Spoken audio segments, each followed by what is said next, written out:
in the rap world, you always don't want to have authority involved. I know it shouldn't be that way, but it is how it is. Right? We don't. Rap is one of those genres that always speaks against authority in some way, shape, or form. Maybe not these days, but back in the day, it definitely was. So then I was looking at the career path for an electrical engineer and an electronic engineer. You basically have to study under somebody else. You have to be an intern, you have to be an apprentice, whatever else, and then you can become a professional engineer who's certified by whatever body. And then on the flip side, with computer science, you have a laptop and you have a internet connection. Oh, you could build whatever it is you want to build, right? And that for me felt much more closer to the culture that I was accustomed to with regards to Bitcoin, with regards to rap, right? And okay, then I think you can extrapolate as to why I found Bitcoin very attractive, because it's like the same culture. Whose permission do you need? Nobody's permission. Mic check 1 2, do the step 1 2. We coming through like a baby's tooth, long overdue. That's the worst of proofs. Been heard by few, but won't hurt to put this piece to use. This is for you. This piece is proof that one's fate improves. Red naked moves, we'll make it through. This is the cue. Come join the crew. What is up, everybody? Welcome back. Today we have a super special guest, Kgothatso Ngako, short, most people refer to him as KG. A perfect person to have on this podcast, as he is a true Renaissance man. So I'm going to give a quick sort of introduction about what I know about him and what he's working on, and then hand the mic over to him to sort of fill in any gaps of what I missed. So KG was born and raised in Mamelodi, a township in Pretoria, South Africa. He's most well known for inventing Machankura. Machankura is slang for money. This is a custodial Bitcoin Lightning Network service. Basically, on a layer 2 on Bitcoin, you're permitted now to send Bitcoin or to perform Bitcoin transactions without an internet connection. And this happens over the USSD network via feature phones, like those old sort of Nokia phones. So essentially, this allows you to transact with Bitcoin without even needing a smartphone, which is pretty incredible. Most of you listening to this probably know that already, but I just wanted to let people who are not familiar with KG's work to understand that. He also works on, and I hope I'm pronouncing this correctly, Exonumia, a nonprofit that does open source translations for Bitcoin literature to help with educational work. I think that they're currently in the process of translating the Bitcoin standard into Swahili. He's also an organizer for Adopting Bitcoin Cape Town, a conference focused on Bitcoin adoption in communities, and with, again, another focus on the Lightning Network and how it's being used in these communities. So we're going to dive into these projects today, but I also want to sort of preface this before we get started with KG. Beyond being an amazing technical mind, computer scientist, he's also a musician and a highly creative person in general. And I'd like to learn more about where he gets some of his inspiration today. And one last thing, it just came out today, and we did not schedule this so that it happened in tandem, but the African Bitcoiners Committee awarded KG the #1 African Bitcoiner of the Year award. This is quite an honor. He was in the company of some absolutely incredible people, so to be #1 is a very cool thing. So let me stop rambling there. Please tell us a little bit about yourself, and tell us a little bit about how it feels to be, given this award from this committee. So yeah, where do I start then? Well, yeah, maybe let me just start with the award. It feels great first and foremost, and yeah, there's really quite a lot of interesting people on that list. People who are doing very magnificent work. Right? And even some people who are still not on that list that are still, doing magnificent work.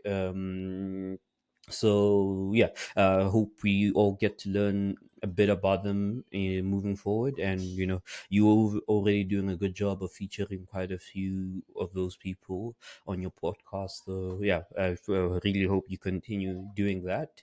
And yeah, so that being said, I'd just like to see Bitcoin being used across the African continent, right? And what I want to do is effectively accelerate that adoption.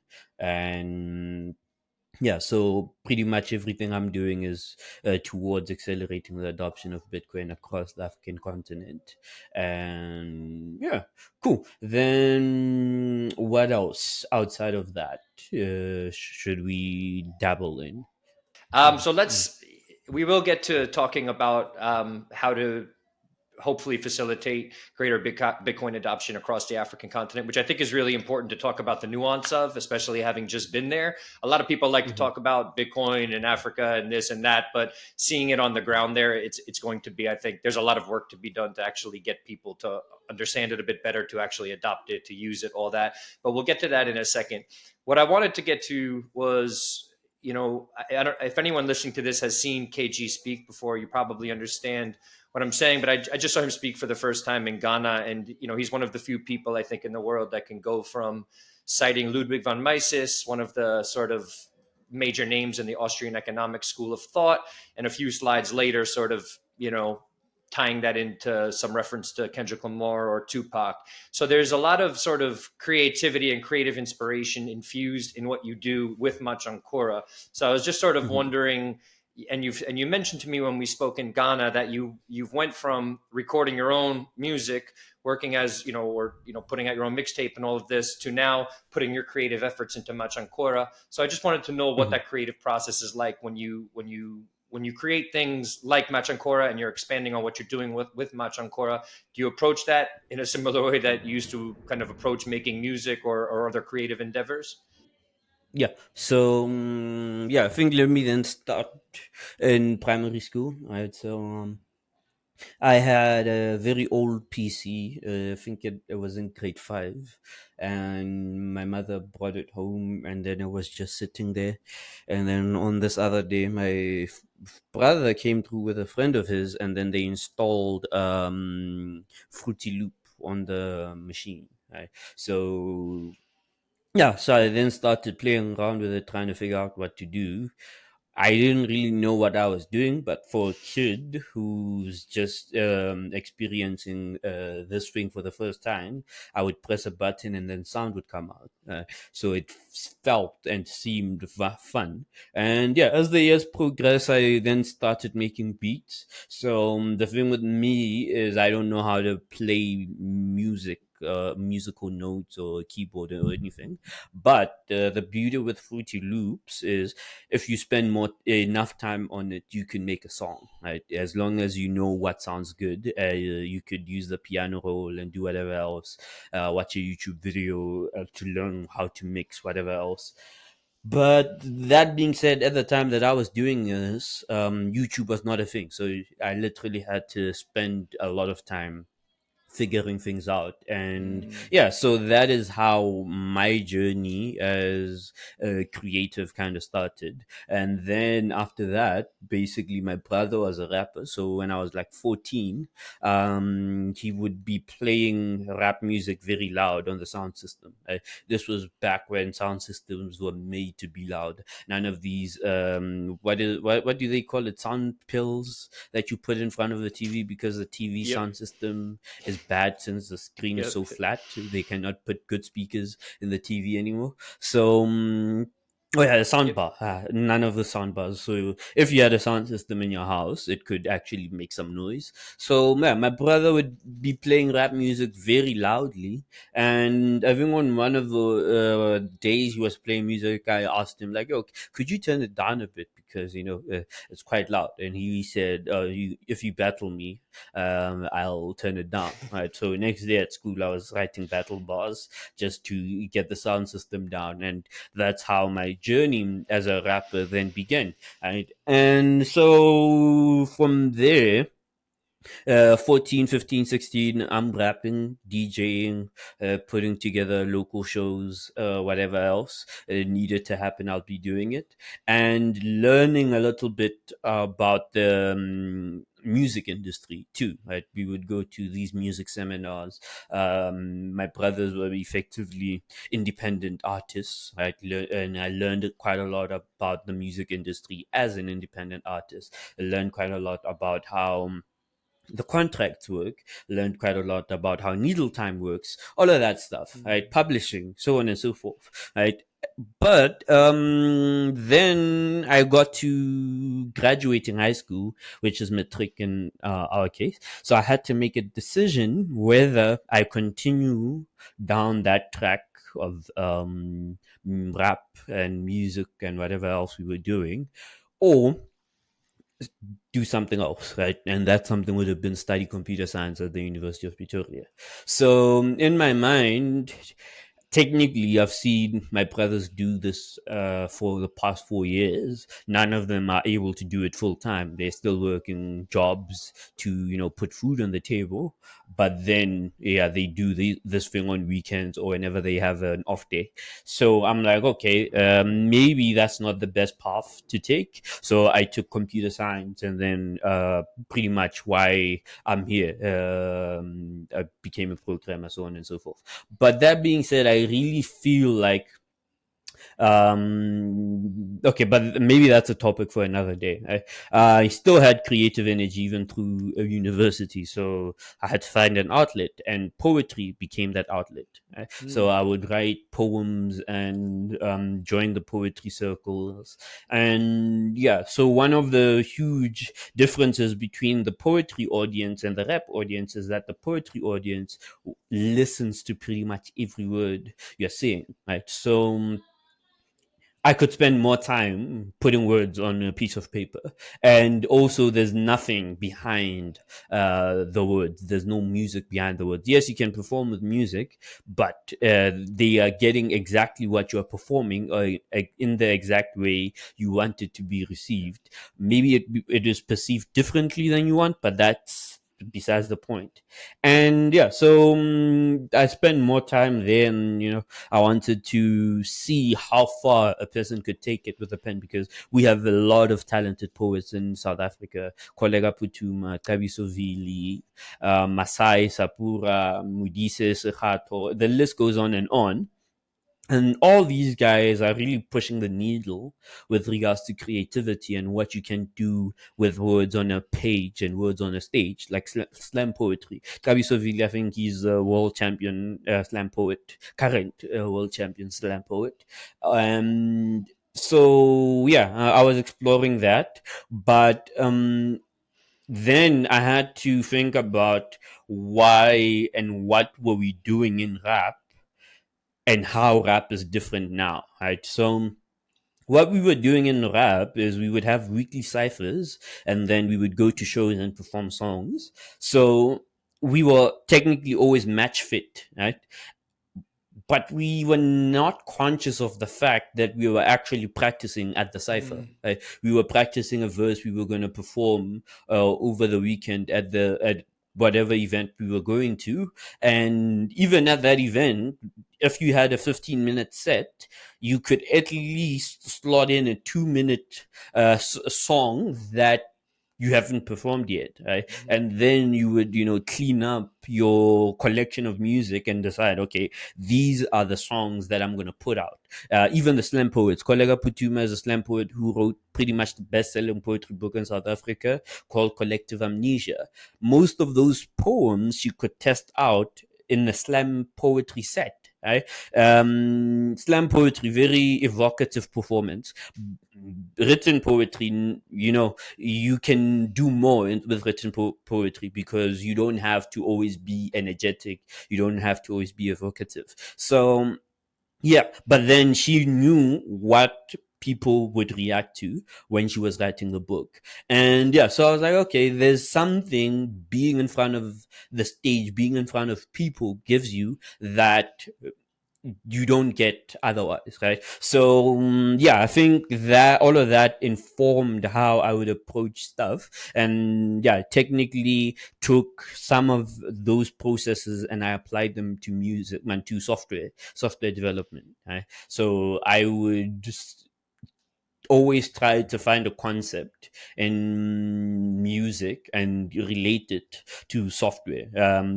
Many reasons why I believe you should do this. It also helps explaining it to other people when you are working with them, when you're collaborating, what it is you're trying to do. And I think one of the things I had mentioned to you in Ghana was that effectively music has like a time signature, a 4/4 time signature, which is the beat, the pace, and whatever else of the song, right?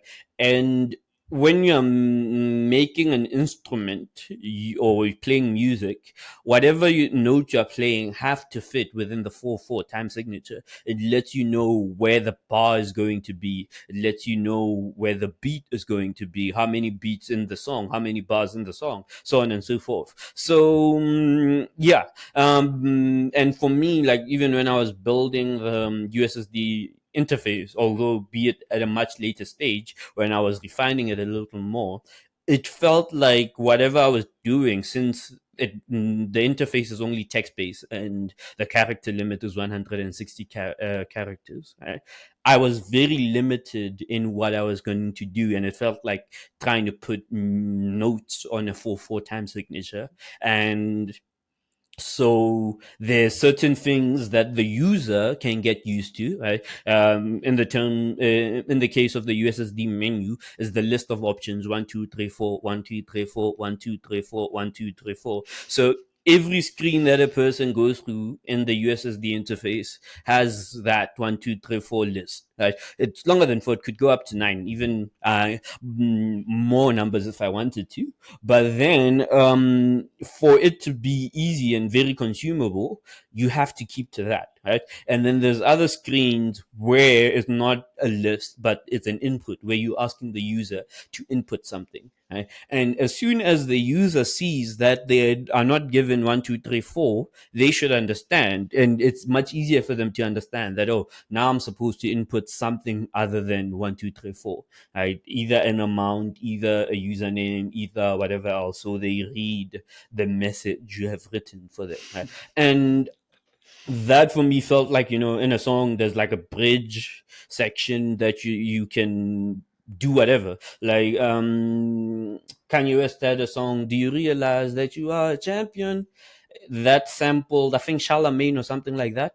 Let me look it up. But the shocking thing with the sample is that the Charlemagne song is an acoustic guitar for like majority of the song. But then when the part that Kanye sampled has an electronic type sound to it, electronic feel. Oh, Kid Charlemagne by Steely Dan or something like this, a 1976 record. So yeah, music allows you to do all of these things where, yes, 1, 2, 3, 4, 1, 2, 3, 4, but then you just want to do something for like 2 seconds and then come back, right? 1, 2, 3, 4, 1, 2, 3, 4. And yeah, so that's the USSD interface for how we're approaching it. And thinking about it in that way also helps because we can then do design, right? We can then say, okay, a person should be able to go back from a certain menu, right? So we can put the option to go back. Let's say 77 is the option to go back, but then we are still trying to work within that 160 character limit. So we cannot always put back on the every screen, because then it's like how many characters? Two space and then 4, so that's like 6 or 7 characters that are being used up by just always having the back option on the screen. So you only show it on certain screens and then hope that the user at some point will say, oh, there's that back option that I once saw. Can I use it on this screen? Because now I do want to go back. And then when they input 77, they go back and they're like, ah, cool, it works. So that feels almost similar to, like, there's always a hi-hat in the background of whatever genre of music you're listening to. And yeah, so even if you don't know that the hi-hat is there, the hi-hat is there majority of the time. Yes, there's some songs that do not have a hi-hat, but the vast majority of music has hi-hats in the background. And since the hi-hats are always there, we don't hear them anymore. But if they're not there, we kind of notice, right? We kind of notice that they're not there. Same way that if a user tries to input 77 for back in the USSD interface and it doesn't go back, then the user's like, okay, I hope this back option was on every screen, right? So yeah, cool. So that is effectively me and creative journey and the creative energy, and how I'm still trying to use software dev as a creative outlet, right? Yeah, and that is the reason why I still am not writing any more poetry, still not making any more songs, because I feel like creative energy is a limited resource. If you use it, you cannot reuse it. Yeah, it's depleted, so you have to find a way to replenish it. Yeah, thank you. That was beautiful. I appreciate you sharing all that. The first thing, there's a billion different threads I could pull on there, but I guess my first thought was, given that the first thing you started with there when you got into creativity was, this idea of Fruity Loop. So there was this intrinsic sort of mesh between technology and creativity from the second you started being creative, at least based on the story you just told. So was the fact that you were sort of inspired to get better at what you were doing creatively, and you had to sort of, like you said, without YouTube, sort of push the limits of what you were capable of technologically? Was that the beginning of you becoming interested in working more with software? Yes, but no, not necessarily. The reason why I got interested in working with software was Facebook. Right? When I was in high school, I applied to actually study electrical engineering or electronic engineering at the University of Pretoria, and then they had career day at what's this? The University of the Mamelodi campus of the university. And then I went to the career day, and all faculties all modules, all courses had a table at the career day. This was the engineering career day. And so all the kids had ran to the electronic and electrical engineering table. Pretty much every other engineering table had a lot of people there. And then the computer science table was pretty much empty, except for the two nerds that were manning the station. So I had a conversation with them, and I was like, "Oh, what do you guys do?" And they were like, "Computer science," and I was asking, "Okay, what do computer scientists build?" And they said Facebook, and I was like, "Oh, damn, I use Facebook." So then does it mean if I study computer science, I could build a Facebook myself? And they said yes. And so I was like, okay, cool. The thing is, I had applied to study that thing over there. Am I able to switch that decision? And they said yes. So yeah, I then switched over to computer science from electronic engineering. And yeah, ever since I was like, okay, cool. And that is effectively why I was doing software dev, right? And I also think it was also informed by what's this in the rap world, you always don't want to have authority involved. I know it shouldn't be that way, but it is how it is. Right? We don't. Rap is one of those genres that always speaks against authority in some way, shape, or form. Maybe not these days, but back in the day, it definitely was. So then I was looking at the career path for an electrical engineer and an electronic engineer. You basically have to study under somebody else.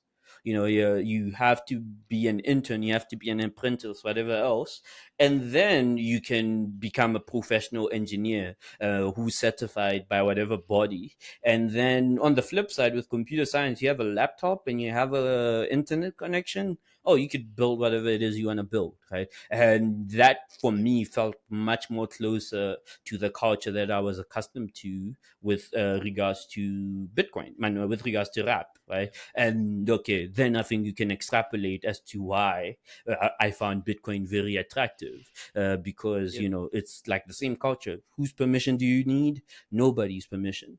So Yep. yeah, and hopefully that answers your question. Perfect. Yeah. Um, as I mentioned to you when we met in person, I related deeply to that. I used to be in the music business. We had a conversation about this in person, but I came at it a little bit more from like the punk rock and underground hardcore world. I was involved in that scene pre-internet in the 90s, and it was especially sort of, I mean, it's still permissionless in a way, but it was a lot of, people, DIY culture, do things yourself, don't ask permission. You're not waiting for a record label. You're not trying to do anything other than put out the most quality stuff out there that's going to resonate as deeply as possible with people.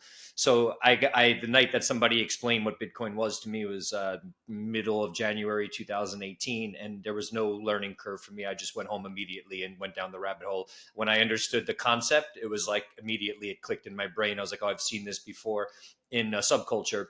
And at that time, I would say Bitcoin, we could still call it a subculture. It's obviously becoming a bit more of a mainstream thing, but back then it was even difficult to get money to like a Coinbase account. I had to wire transfer it. It wasn't, it really wasn't that easy to trade or invest or anything like that. So it was a very quick learning curve for me, and I sort of had that. I looked at it through that sort of what I had experienced in music socioculturally, or that phenomenon that I was a part of in the 90s and early 2000s, to understand it better, and also understanding hip hop. Growing up in New York, I was around during the golden era of hip hop, 88 to 96. And a lot of what went on back then, it really wasn't a global phenomenon yet. Hip hop was a very local thing.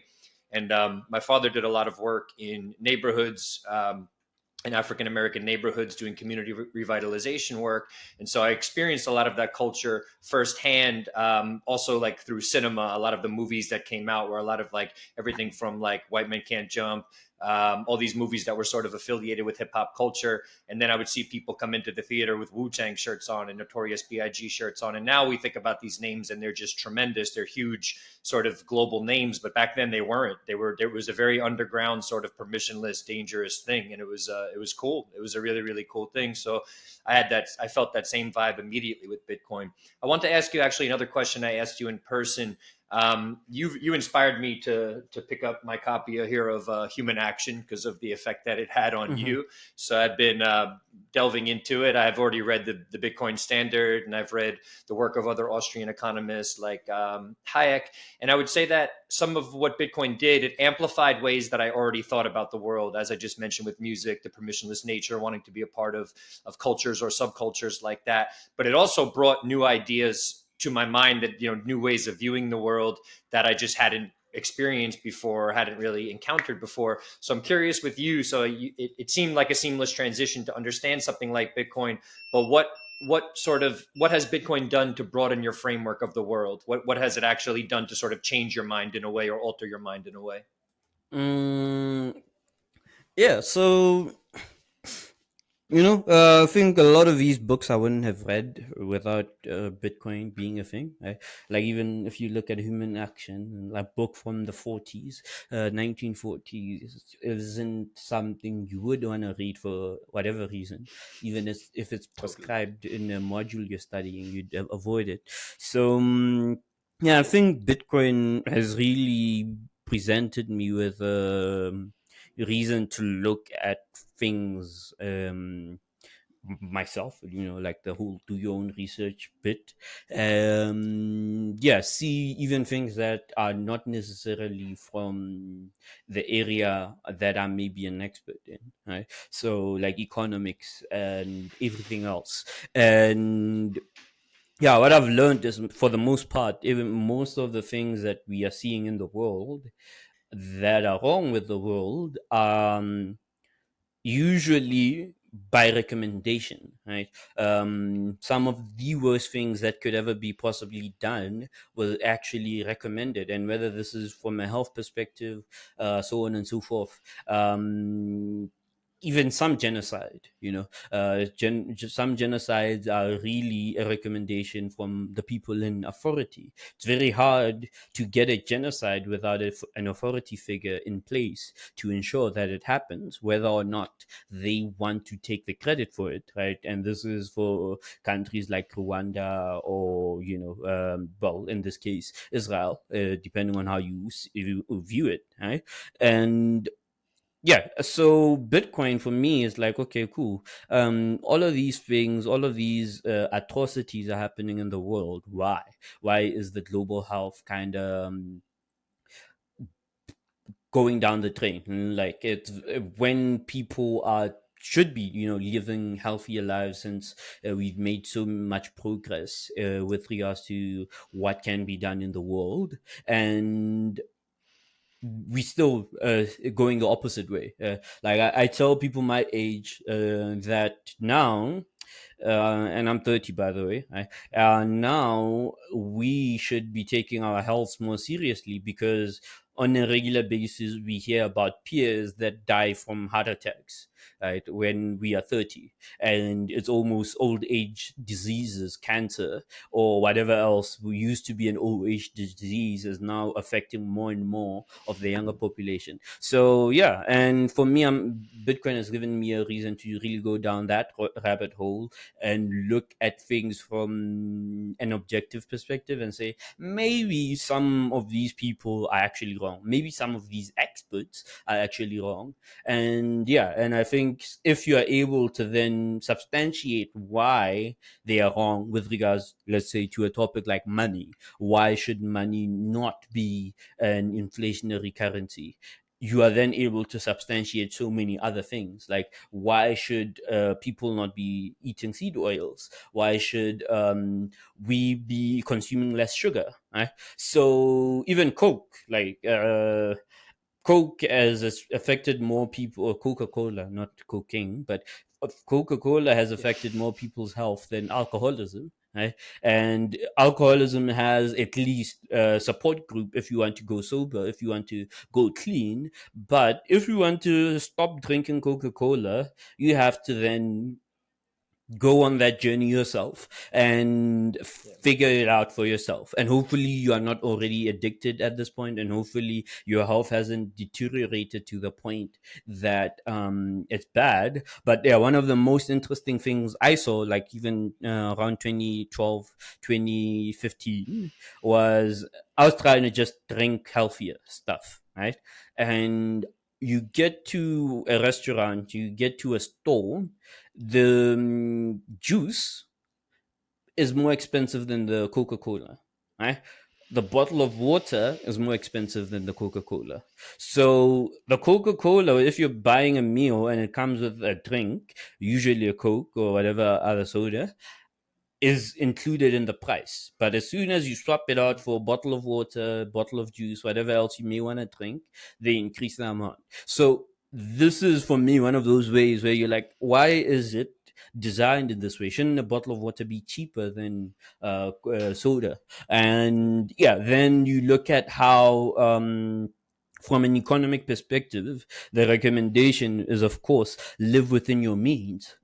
But everything that's cheap to buy is bad for your health. Yes. Right? If your groceries are affordable, if you're living frugal, which is also yet another recommendation, if you want to be financially independent, you have to live frugally. And the things you can buy as a frugal person usually are bad for your health. So what do you do? Right? So yeah, the recommendations are usually bad, and so yeah, I feel like Bitcoin has allowed me to then look at things and say, okay, maybe that's not good. Maybe we should look at something else. Maybe we should try something else. So yeah. It's had the same effect on me, and I think many other people who have really gone down the rabbit hole, as they say. I guess my thoughts there, the first thing that comes to mind is when you sort of talk about these things, when you sort of really look at the way things are currently set up on all different levels and start to reconsider them and then start to propose alternative ideas, people around you, some of them almost get angry because in some ways you're challenging their worldviews or what they've just accepted as a norm that they don't want disturbed. Other people will ignore you. They just don't want to be bothered with this. And then, other people will sort of laugh it off like, I don't know, you're a conspiracy theorist or blah, blah, blah, blah, blah. So in going down this rabbit hole, you've now created something, people are using it and all that stuff. But I think inevitably it sort of has an effect on personal relationships. So people around you, have people around you begun to look at you differently? Have some begin to, I don't, everything from like question your sanity to just sort of think that you're always sort of overblowing things or thinking too much about things? Have you seen this effect at all or experienced this at all? No, I don't think so. I think the opposite. I think people around me are kind of on the oh, this guy is kind of right train right now, right? So and I think the other thing is effectively how it happened with me is that I kind of quit my job in like 2021. Was it 20? Oh no, 2020. Yes. Was it 2021? Man, I lost sense of time, but I think it's 2020. I quit my job at AWS, and yeah, in my books, I was like, oh, the pandemic is whatever the pandemic was, and it has really affected how companies run. Right? And if you start anything now, you would get a head start over all these other companies because they are not focused on what they should be focused on. They are too busy looking at the remote work policies, vaccination policies, all of these different things that by the time that they start actually looking at what gives their company value, what keeps them profitable, it would have been like months later, maybe even years later. So if you're starting out, you have that time as a head start. And yeah, I came to that conclusion by looking at things like Zoom, by looking at things like Animal Farm, by looking at whatever else was popping during 2020, during the pandemic. I think Red Dead Redemption was also big. And I was like, okay, cool. So if you're gonna start something in the digital space, this would be the best time to do it. And yeah, even from a family perspective, they're like, are you crazy? Why are you gonna quit your job now in this whatever economy? Things are uncertain, so on and so forth. So yeah, 2020, 2021, 2022, 2023. So 3 years later, I'm still not back at the job. And actually last year, this time, I had told people that, if in November 2022, I was like, if I make it past November 2022, then I'm never going back to corporate for whatever reasons I had. And yeah, so everyone around me kind of like, oh, okay, cool. So whatever decisions, whatever things informed me, they must be grounded somewhere, right? So now when I'm talking about Bitcoin and I'm like, hey, no, you should consider using Bitcoin for 1, 2, 3, 4, 5, 6, 7, 8, 9, 10 different things. As I said as well earlier, I could substantiate why, and they could then see, okay, cool, you may have a point here. Right. So yeah, I don't think it has gone the opposite way where people think crazy. But I would say that some people that are still where I used to work are not, are not getting why Bitcoin as of yet. But I understand, comfort is a beautiful thing. And there's actually a song by Ian Kamau which kind of explains that. It's called Sidewalks. And in it, he says, I walked out the front door of a house I once called home to stand on the sidewalk in the rain. I'm forgetting the rest of it, but what he basically says is that he realized it was cold and lonely in the house, but not only in the house, but the whole neighborhood. And so he was walking around this neighborhood trying to see how people were living, and he was trying to make them aware of the situation that they were in, but they were trapped inside the comforts of their own house for them to even see that this is actually cold, and it would be warmer if you were in the rain.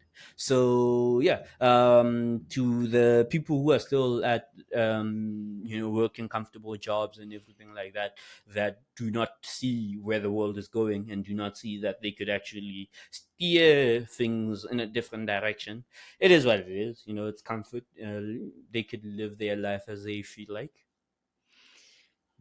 Beautifully put. And in terms of the people like yourself who are involved in steering the world in a new direction, it's one thing for people to opt out and just not be involved, but also in this process of steering the world in a new direction, there are going to be people that have issues with it. So in the United States, we have the likes of Elizabeth Warren, people in government who will do they have their anti-crypto, anti-Bitcoin army, trying to stop what the rest of us basically understand is inevitable with Bitcoin, or at least believe is inevitable with Bitcoin. For yourself, you're part of this sort of making Bitcoin inevitable, but also you have a company. You're challenging mobile money as it stands today. What sorts of hurdles do you feel like you're inevitably going to have to surmount when the incumbents basically say, like, no way, you're not, maybe now you're sort of a fringe thing, you don't have that much of the market share, but as you sort of get bigger and bigger, there's going to be people who are going to want to stop you. How do you look at that, or how do you think about that? Mm-hmm. Yeah, so I think Bitcoin presents us with an opportunity to build very robust systems, right? Due to decentralization, its distributed nature, so on and so forth. So I feel like if we get things right, whoever's opinion on the matter does not really register, right? And yeah, people can continue using it, and I feel like that is where we should get to quite soon. Like even in South Africa during the pandemic, the president would say stuff like, yo, you shouldn't do this now, or you shouldn't wear a mask, you shouldn't do whatever. And then I was like, what? What is the relationship between me and the president? What if I just block the president's Twitter account, and so whatever message he's trying to send to me doesn't get to me, right? And technically, I feel like every person should have a right to do that. But of course, they don't want you to do that, which is why they can send you emergency notifications on your cell phone, whether or not you have a setting disabled or whatever else. Right? So then I think the other thing is we should be very careful, because a lot of people, what's this, opposed to whatever certain people say or whatever the authority says, right? So a lot of people will embrace Bitcoin because your Elizabeth Warrens are against Bitcoin, since they are against whatever the authority says. But over time, what will become and what will happen is that the authority or the people who want to have control will say things in such a way that whether or not you are opposed to what they're saying, you will do what they want you to do. Right? So I have a friend in South Africa during the pandemic. Smoking was illegal. Well, selling cigarettes was illegal. So technically smoking was illegal because you couldn't buy cigarettes, or you couldn't legally buy cigarettes. And this guy went out and developed a smoking habit during this time. So not only did he have to go out to buy cigarettes, but he had to go and buy cigarettes when nobody else could buy cigarettes. So he had to go, like, around the corner, find the guy who knows the guy, and then buy some cigarettes and develop the smoking habit. So anyway, ultimately still, smoking is not good for your health, especially if you're smoking too much. So why, if you are opposed to certain things that the authority says, you may be doing yourself a disservice. So we need to learn how to actually what's the word I'm looking for? Develop and pick our own stances on certain topics and fully embrace and fully explore those decisions. Right. So with Bitcoin, it being decentralized, it being a decentralized alternative to money, or to, in how Saifedean put it, on the Bitcoin standard, a decentralized alternative to central banking. If that is the way you saw it, fully explore that and fully try to achieve that, and ignore whatever everyone else is saying. Right? I feel this whole bill is proposed. Hey, you should leave a comment and blah blah. Tell them you are not for this bill, and they should blah blah blah remove it or fix it or whatever else, is counterproductive, right? Because if they know that, then all they have to do to keep you preoccupied is keep proposing bad bills. And I feel like they could do this Right. because that's what they've been doing. It's like every month there's a new bad bill being proposed. So at what point do you get the time and spend the time on actually achieving the things that you want to achieve, right? Because all that needs to happen is for you to believe that what the most important thing for you to do with your time is actually opposing all of these proposed bills that are wrong. Right? So once you start doing that, you're not developing, you're not onboarding new people, you're not doing so many things that you need to be doing. So then they win because you lose traction. Right? I recently, well, not recently, but over the past year, I was looking at Nostr clients versus Twitter. Right?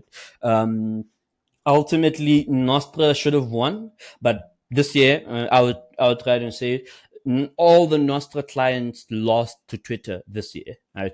Primarily because the Twitter client um, pushes features out more and quicker than any Nostra client, right? Maybe except for Amethyst, but then Amethyst doesn't really spend enough time on user-centric features, and well, it spends too much time on whatever is the coolest feature. And when you open Amethyst, there's really so much happening there. As a user, you're like, okay, cool. Let me, just go to some other thing. So, anyone who can outship you will win, right? So Bitcoin wins in most cases because it's on 24/7. Bitcoin is always on. It doesn't have a banking holiday, doesn't do whatever. Even the value, what part of the reason the value is so high is all those extra days it was trading versus something else, versus a stock, means that the price discovery can happen much quicker than it would have happened otherwise. So even if, from a shipping perspective, if we could just ship more features on a regular basis and figure out what things users are struggling with, then we win. But if we are spending that time arguing, opposing proposed bills, that is an opportunity cost too high for us to afford. So yeah, that's how I feel on that topic. That's yeah, it's amazingly put. It's weird that you say that too. I used to be one of those people who's like, we need to oppose this bill, we need to do this, and it was just this last bill that she proposed. One, for the listeners who don't understand this, I think Elizabeth Warren has proposed something like 120 bills, and one of them has passed. So just keep in mind that a lot of what she does is for show, and it's probably to have the exact effect that KG is talking about here, just to get people not focused on what they should be focusing on, but on focused on opposing her instead, creating some sort of drama around the situation. Mm. You talked about this importance of shipping. I wouldn't say you're not framing it like this, but some might frame it as sort of a race against time. You want to get as much out there as possible in the shortest amount of time to make things as user friendly as possible. And recently, I think you posted on Twitter, you said, I really wish they would just approve the Ethereum ETF and just leave the Bitcoin one alone for a while so we could sort of do more work in the meantime before the price goes up or whatever. Could you expand a little bit on that? Oh yeah, so that tweet comes from another tweet I thought about, and I can't find that tweet sadly. Right? No. But it's a question of how do you stop Bitcoin? Right? And the answer is you cannot. You cannot stop Bitcoin. Bitcoin is here unless something tragic happens to Luke, and then okay, cool. But I don't think that is happening anytime soon. So effectively, then what you can do is do something better. And I think this is a thought process that Seyfuddin went down with regards to how do you stop hyper Bitcoinization. Well, as long as inflation is low, most people don't have a reason to consider Bitcoin because inflation is low. Even though the Bitcoin price will regularly go up, most people are still frogs that are being boiled slowly, so they don't see a problem. Right. But when inflation is high, then a lot of people are aware of whatever the problem is. Like in Canada, I have a hashtag, well, not a hashtag, a recurring tweet where I say it's the economic heat death of the heat death of the economy, right? Or the heat death of an inflationary monetary policy, right? Whenever people are posting how they cannot afford groceries anymore, so on and so forth, then the inflation became so high that they are not being paid enough to afford the same lifestyles that they used to live 5 years ago, right? Yeah. So and I like the heat death analogy because the universe is expanding and it's it requires energy to expand, right? It's not just expanding. So as soon as there's no more energy for it to expand, it's a heat death, so it stops expanding. But still, it's death for real. So, and I feel an inflationary monetary currency or policy has the same characteristics because it's also running on the idea of expansion. So but that expansion also requires energy, requires debasement for it to happen. So if there is no one to debase left, then the inflationary monetary policy fails, and it fails dismally. Right? So cool. Back to the original question. I really went down that path and I forgot where I was going with this. What was the original question? My bad. That's My all right. bad. My bad. No, I said, it was a great point. And it's something that I actually feel too. It's that I don't really want the ETF approved, the Bitcoin ETF. You said, oh, just approve the Ethereum one, Oh and yeah, let's, yeah, Ethereum ETF. Oh yeah. yeah, Oh, cool. Now I remember. So yeah, so I feel then if like your Elizabeth Warrens or whoever else really want to stop Bitcoin, they should make a workable alternative. Right. So what happens if they approve the Ethereum ETF before the Bitcoin ETF is that all these institutional investors that people are talking about really don't know the difference between Bitcoin and Ethereum. To them, it's a 6 and a 9. Right, so they will put however much money as they feel like putting, and most probably to the extent where the Ethereum market cap for the first time ever is higher than the Bitcoin market cap. Right? And so a lot of people, I don't think, are ready to have that conversation. Like, how do you talk about Bitcoin on the day that Ethereum's market cap is higher than Bitcoin's market cap? Right, which is possible. Like in the event that, from what people are speculating on, in the event that the Ethereum ETF is approved before the Bitcoin ETF, then we are not able to say Bitcoin is the number one market cap coin anymore. Right? We will need to be able to reason and substantiate very well on why a person should use Bitcoin over Ethereum, right? And yes, I feel like a lot of there's a lot of evidence to use to substantiate for that, but it's just that not too many people are able to substantiate for that. Do I feel like Michael Saylor will be able to substantiate for that? Maybe, right? But he will have to, shake off some shell shock before he then gets to the point where he's like, oh, okay, cool. The Bitcoin's value has nothing to do with this price. We should start there. Bitcoin's value has nothing to do with its price, has nothing to do with its exchange Yep. rate. It's decentralized, it's distributed, is stable monetary policy, sound money, hard money, and cool. What are the things you can do with Bitcoin that you cannot do with everything else? And for me, that is the type of conversation we should be having. So, yeah, all the things that will happen with Ethereum will play out. Some of them are already playing out because for some reason the Ethereum people couldn't keep NFTs on their blockchain, and now we are out here paying well, not maximum fees, but very high transaction fees. So yeah, we'll just see how that plays out. Yeah, that'll be my last sort of question about Bitcoin in particular. Then I just want to open the floor to you to share anything that you'd like for the audience to hear.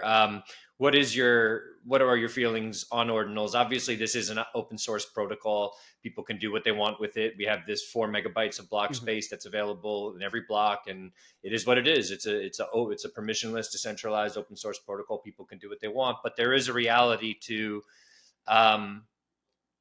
fees being high. We want, in my humble opinion, I would like for people around the world to be able to have their UTXO, on the base chain, to have their little piece of the base chain. But it looks like I don't have enough of a technical mind to know what the workaround for that to get accomplished is, or whether it needs to be accomplished, or whether the Bitcoin can just be stored, I don't know, on a layer 2 or in some other place. I guess with my limited technical mind and the fact that I got into Bitcoin by being able to relatively cheaply make transactions on the Bitcoin blockchain, and I have my own UTXO on the main chain, I'd like that for other people as well. So how are you thinking about what's currently happening with Ordinals and the difficulties it's making just in terms of what it costs to do a basic transaction on the base chain at this point?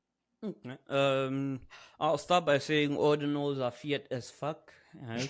So it's really, one of those things that are a result of the fiat monetary system being what it is. At the end of the day, some people have more access to money than other people, right?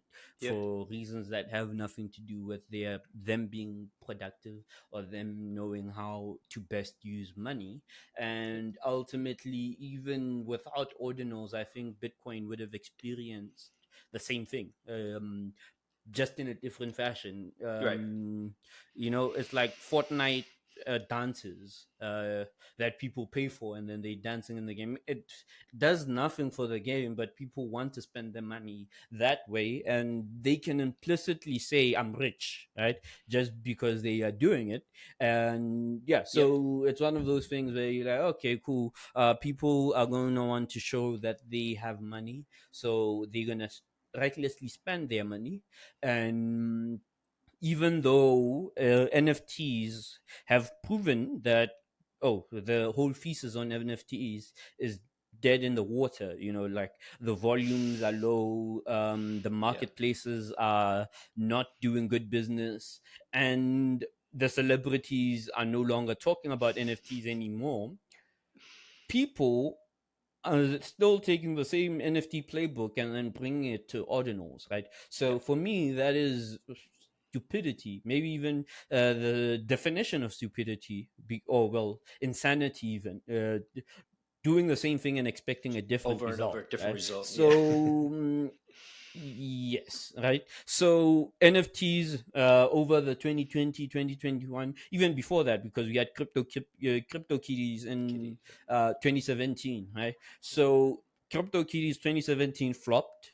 NFTs in 2020 flopped.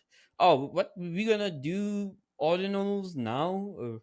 But because it's on Bitcoin, you are saying it will succeed. But the main thing with ordinals is NFTs via inscriptions. That is also going to flop. Right?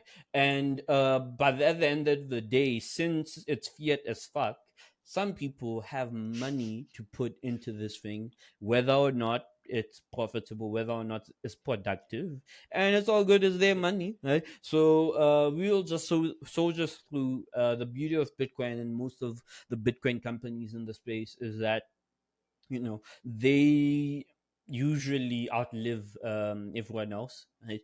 Yep. That whole, if you stand by the river long enough, you'll see the bodies of your enemies Yep. drift by. And yeah, so for us it's just going to be that, right? And yeah, we'll see how other things play out of that. Yeah, we can have a Yeah. discussion around the technical side of UTXOs and giving everyone ownership of their own UTXO, but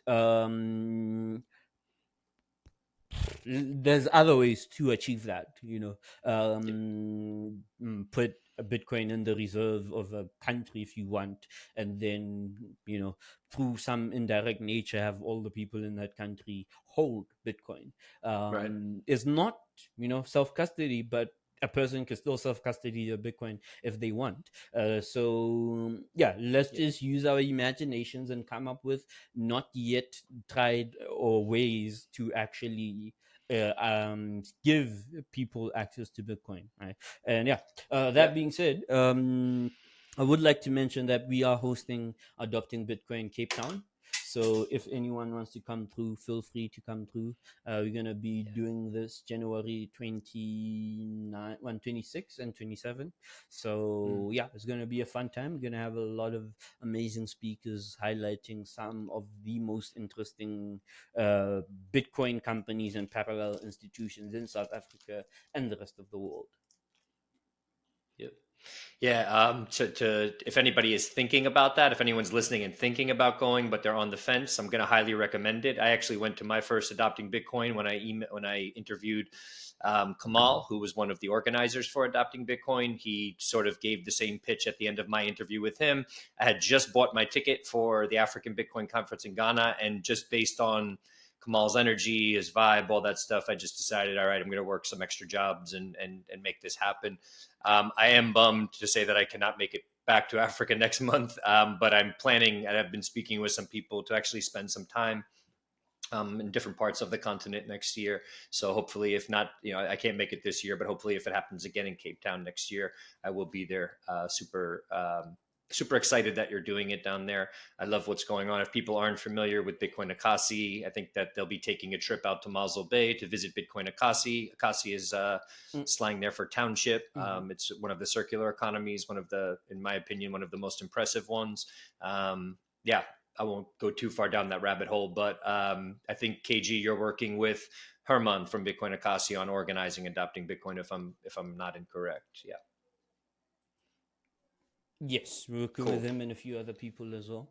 Nice. So yeah, it's going to be a very fun affair. Awesome. Awesome. Yeah. So all of the stuff you said today, I love it. I'm going to be on a high for a while just thinking about all this and the beautiful ways you phrase things and explain them and the analogies you use and everything. Truly amazing. And thank you for taking the time to share your mind and your time with us. Anything you'd like to share with the audience? Any last thoughts or, just any ideas you want to put out there? Currently, no, actually. So no, Okay. but thank you very much for having me. My pleasure. Yeah. Where to find you online, any other information you'd like to share, how to check out Machankura, all this kind of stuff, anything Oh that yeah. the audience should know?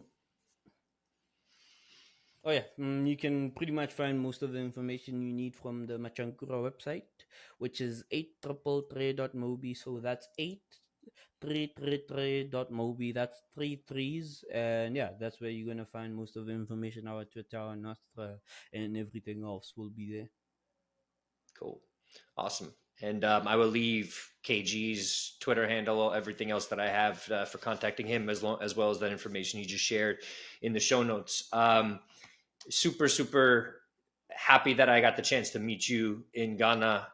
Thank you very much for doing this. As I said to you when I invited you to do this, I just, given that this platform is not that big and you've been on much bigger ones, I very much appreciate you taking the time to do this. I'm a tremendous fan of what you're doing, getting to know you a little bit more, understanding sort of the way, what you do is creatively infused is just mind blowing to me. I find this stuff fascinating. And again, I think the African Bitcoiner community made the right decision in choosing you as the number one person this year. Not that the number matters or whatever, that's the most important thing in the world, but I do think it's important that people who are maybe unaware of what you're doing become a bit more aware of it, and hopefully this does that for people. So yeah, please check out what KG is doing, and again, thank you for doing this. We'll talk soon.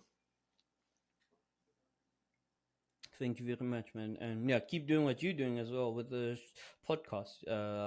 Yeah, I hope to see very big things coming out of this. We'll do my best. Much appreciated. All right, everybody, we'll talk soon.